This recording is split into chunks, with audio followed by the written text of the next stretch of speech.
osa number 2, siis trenn. Kõik füüsiline koormus, mis on seotud ajateenistusega, mida te saate lisaks teha. Jällegi nagu toiduga. Ma kõigepealt räägin sellest, mis teid ees ootab seal ajateenistus. Kõik trennid, füüsiline osa. Kui tihti. Kõigepealt siis võib-olla kaitseväe enda jooksud, hommikujooks, hommikuvõimlemine, see ootab teid ees absoluutselt iga hommik. Olenevalt pataljonist siis nende eesmärkidest see määrab selle, kui raske sul see hommikujooks on, kui palju sa jooksed. Meil algus oli näiteks iga hommik jooksime 3-5 kilti, see oli võib-olla esimesed paar nädalat.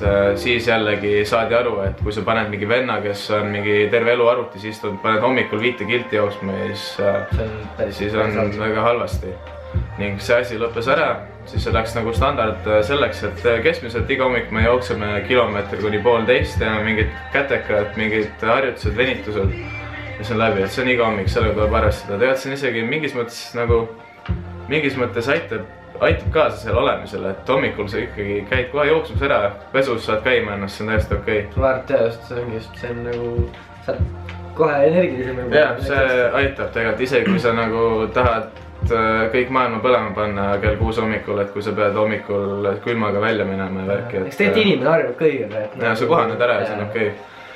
Aga enda trennid, kaitseväe trennid, et jällegi oleneb pataljonist, kui palju trenni on. Esimesed 3 kuud ma eeldan, et neid trenne on palju. Näiteks meil on enamasti iga õhtu, peaaegu iga õhtu, vähemalt 4 korda nädalas on õhtujooks, mis tuleb siis umbes. See ongi olenevalt sellele, et meil on mitu erinevat rühma, siis mõned, kes on füüsiliselt veits nõrgemad ja siis veits nagu kiiremad. NATO testi järgi pannakse siis järjestus paika. Ma õnneks või kahjuks olen seal natuke kiiremas rühmas. Räägi umbes, kuidas sul see test läks? NATO test, maks on 300, mina sain 254. See on siis esimene kord? Jaa, esimene kord jah. Et tegin kätekõverduse, tegin 99. Siis 2 minuti jooksul. Nii et no see on enam-vähem. Kõhulihaseid ma ei jõua teha, nagu reaalselt ma ei jõua teha.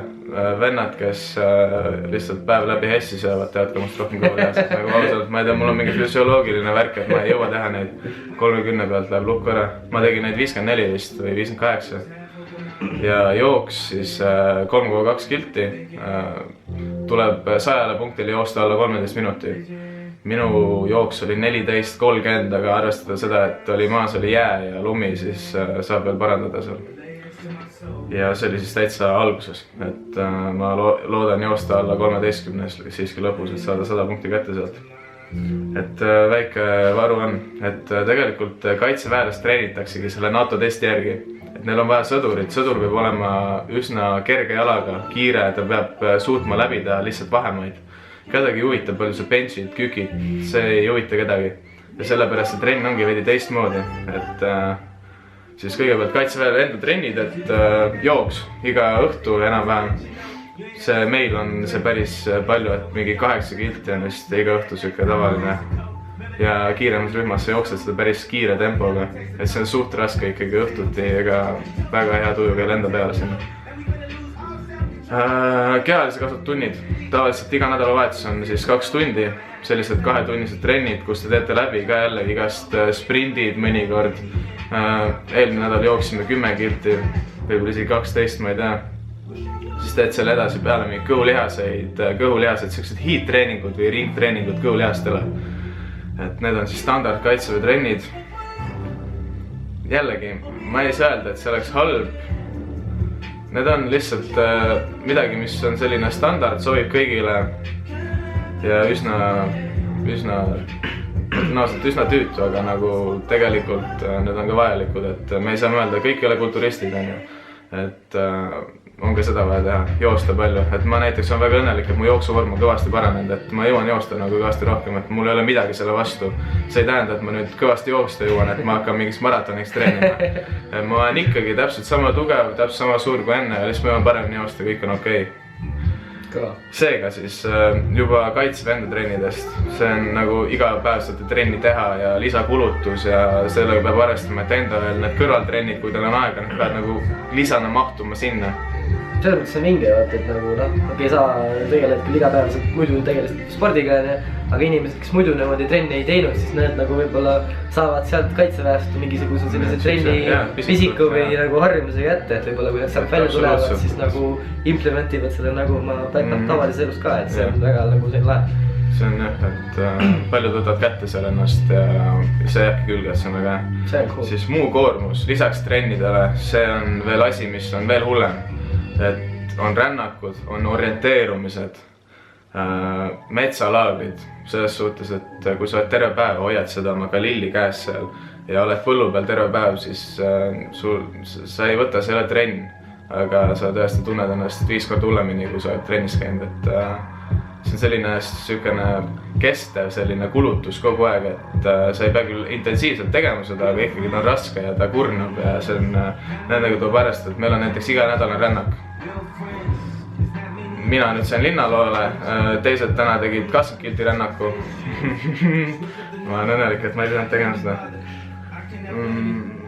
On kiirrännakud ka, kus sa oled täisvarustus ning enamjaolt jooksed selle 10 kilti läbi, et mulle väga meeldis see, väga mõnus rännak oli. Paljud olid lõpus niimoodi, et 3 venda vedasid neid, ei saanud hingata, ühesõnaga mõne jaoks on päris kole see. Aga jällegi ma usun, et kui üks vend, kes pole eriti trenni teinud, teeb selle läbi, siis tal on ülihea tunne pärast, sihukene achievementi tunne, vaata, et see on nagu hea nende jaoks. Eneseületused. Kõrvalt on ka kõva vaadata, et isegi, et vennad ikkagi pingutavad ja see on okei. Iseseisev treening. Palju sul üldse sellist aega jääb sul teha trenni? Paldiskis on väga hea jõusaal, see on nagu, kui meilt küsiti, et mis teile meeldib, tõestasin kaitseväes, öelge ausalt, siis ma kirjutasin sinna ainult ühe asja, et väga hea jõusaal. Tegelikult on need asju veel, mis meeldivad, aga nagu jõusaal tõesti Paldiskis respekt, see on hea jõusaal. Et no, kui te vaatate juba seda videot, mis Mikk uploadis oma trennist, siis tegelikult sealt näete ka, et need olud, isegi mina nagu ma vaatasin, et nagu väga sellised üllatavad head olukorrad, et mul näiteks üks parim sõber näitasin talle seda videot ja tema võrdles oma oludega, kes ta oli vist Jõhvis või ma ei teagi kus.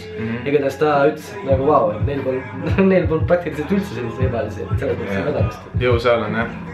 Jõusaalis on veel need metallist kettad, mida kuskil mujal ei ole. Juba minul nagu jõusaalis käia, ma vaatan neid kettad ja need on juba nii seksikad, me jäävad välja mu jaoks, et ikka õiged.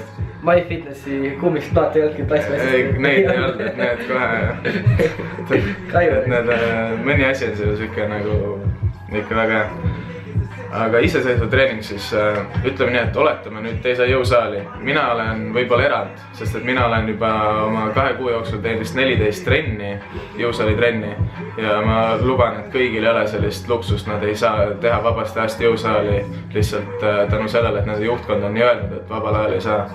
Aga noh, meil on mõistev juhtkond, kõik on jumala okei, kui sul on vaba aeg, saad kohe jõusaali minna, et kui öeldakse vaba aeg, Viktor Alfa, siis ma olen juba 5 seki pärast torukott seljas ja lähen minema sealt lihtsalt jõusaali kohe.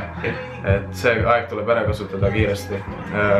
Aga kui teil ei ole seda aega, seal iseseisva treening oma toas, näiteks mina tegin omale toolistantli, taburetistantli, võtsin oma kuulivesti, panin lisaraskuseks sinna ja lihtsalt tegin kõrvale tõsteid selle õlga. Ja näiteks narivoodi, võtad sealt narivoodilt alt kinni, lähed niimoodi külje peale, võtad kinni ja siis hakkad seljatõmbeid tegema. Nagu sa pead kõik ära kasutama selleks lihtsalt. Ja teed näiteks 2 nädalas läbi terve keha niimoodi, saad isegi ühe jala peal kükkida, mida iganes. Ja ma luban, et säilitate kõik oma gainsid, mis te olete teinud ja kõik on okei. Te peate lihtsalt nagu kreative olema, et Crossfiti saate? Crossfiti te saate teha igatepidi seal. Te võite Crossfiti saab igal pool teha. Crossfiti tingimused on parim koht. Noh, ise see treening ma ütlengi lihtsalt olge loovad ja saate tehtud kõik. Jällegi tipse teha, näiteks narivoodite peal lükkate 2 narivoodit kokku, teed tipse, pesid mingi ära ja murre ennast seal, et võib ka vigast juhtuda seal.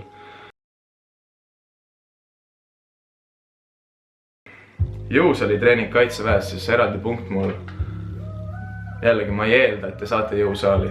Kui te saate, siis on tähtis jõusaalis see, et te ei saa siin iga päev keskmiselt 1-2 korda nädalas. Ning nüüd te peate väga täpselt mõtlema, mis on minu jaoks kõige targem, kuidas ma jaotan oma keha, kui palju ma harjutusi teen, mis harjutusi ma teen. Ning see ongi nagu väga tähtis punkt nüüd, et minul on 2 varianti. Kui ma saan 1 kord nädalas trenni, siis ma teen terve keha. Kui ma saan 2 kord nädalas, siis mul on upper ja lower, ehk siis jagan keha 2. Et isegi kui te saate 2 korda trenni, see on okei, kui te teete terve keha, vaata, mõlemad trennid. Aga kuna tihti on need päevad nädalavahetusel, seega te teete siis laupäev-pühapäev trenni, siis nagu 2 päeva järjest ja tervet kehad on siuke, mina ei teeks. Seega, kas siis terve keha või siis jagate 2, ülakeha, alakeha. Säärt ärge treenige. Nagunii ei kasva, Säärt ärge treenige, need ei kasva nagunii ja te lihtsalt jooksete, kõnnite, te teete nii palju, säär on kogu aeg lihtsalt nagu kivi, see on kogu aeg töös. Et kui te nädalavahetusel nüüd säärt peale teete ja esmaspäeval lähete metsa ja õhtul jooksma, siis on nagu, see ei ole nagu isegi kasulik enam. Ühesõnaga suurt säärt tahate siis mingi kaitsevärki. Ärge olge šlangid. Seega me jääme jaotuse juurde. Jaotus kas 9-8, kui saate rohkem, miks mitte tehke push-pull legs, ehk siis 3, aga jällegi pigem mina jääks kas 1 või 2 jaotuse peale. Nüüd harjutused. Kujutan ette vist sellised suht kampeond harjutused kõik on. Jaa, täpselt, et tehke selliseid baasharjutusi. Ärge hakkake seal vahel, muidu okei, olge loovad, miks mitte. Aga lihtsalt teil on aeg on piiratud, kui teil on terve keha ning teil on näiteks tund aega trenn läbi viia. See ei ole mõtet, hakkate seal ehitama mingeid raskuseid, vedama blokke viima kuskil, ei ole mõtet. Tehke lihtsalt see bench ära, tehke mingid lihtsad hantitõmbed, kangitõmbed, jõutõmbed, kükid, õlapress, näiteks military press või OHP, siuksed baasasjad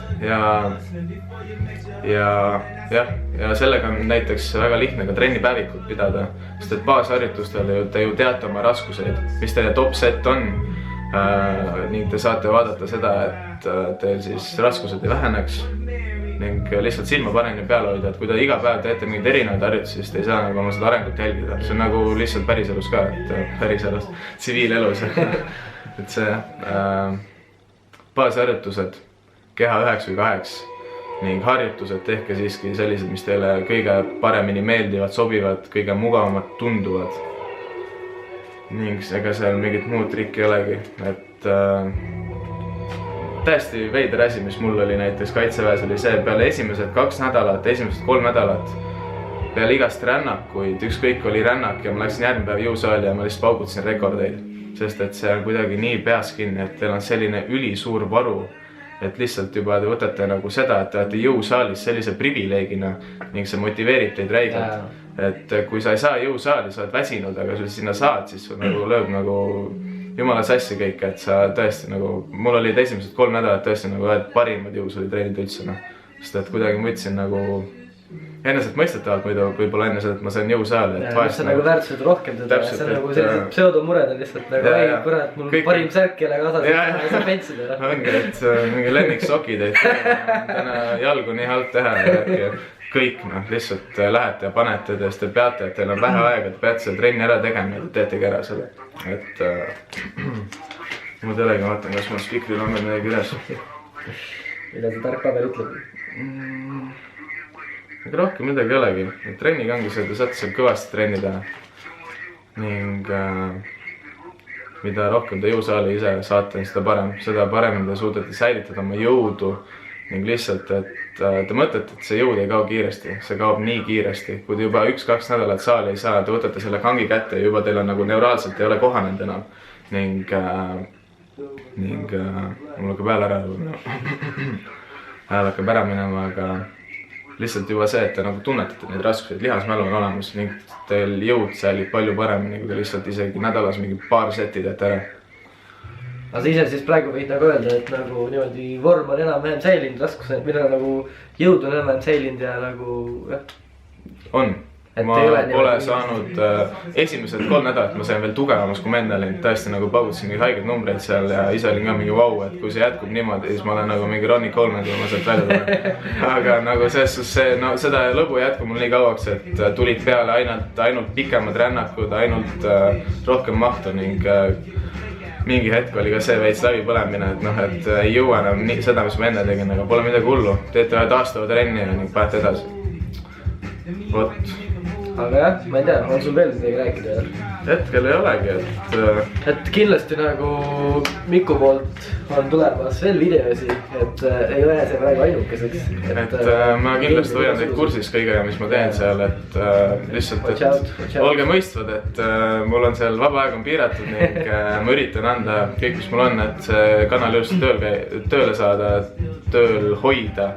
Ning ma arvan, et saame hakkama. Ja ma usun ka. Ja muidugi aitäh kõigile inimestele, kes on niimoodi nagu huvi tundnud, et kuidas Mikul seal läheb ja mul trennis ka teinekord inimesed küsivad, et noh, et kuidas ta läheb ja niimoodi, et see on nagu aitäh teist, et te supportite niimoodi, et big things are coming. Channel läheb aina paremaks. Channel läheb aina paremaks. Meil on ideid, et sitaks. Samuti, kellel on mingeid küsimusi selle kohta, et näiteks kui ma ei rääkinud praegu midagi, siis küsige ja ma vastan teile ja mingid erilised küsimused, mis mul võib-olla praegu meelde ei tulnud, siis küsige.